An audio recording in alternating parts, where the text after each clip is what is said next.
राखी के डोरी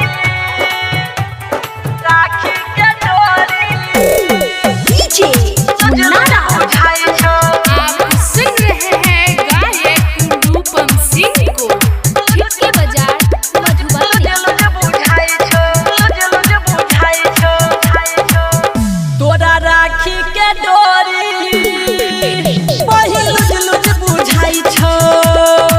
गे तोरा राखी के डोरी पहिल जुलुज बुझाई छो बांधना कैसे काकी फूलल जाई छो तोरा राखी के डोरी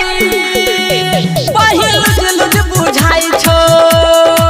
गे तोरा राखी के डोरी तोरा राखी के डोरी पहिल जुलुज बुझाई छो डीजे तोरा राखी के डोरी पहिल जुलुज बुझाई छो। रूपम रिकॉर्डिंग स्टूडियो जीवा चौक मधुबनी। साल भर पायाबै छै राखी त्योहार में छुपल छै भाई बहिन के गई प्यार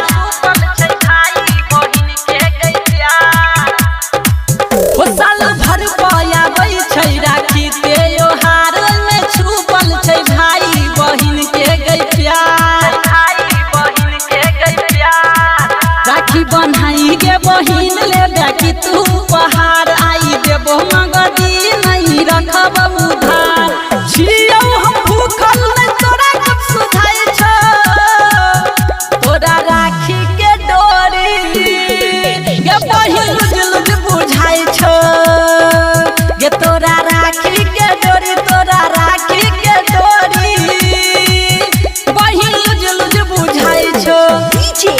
मुन्ना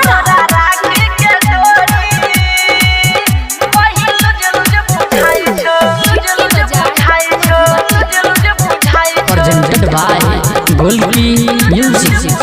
कहो जे पी सतीश ओकर सुनलही बात खिया देना मिठाई तू अपन के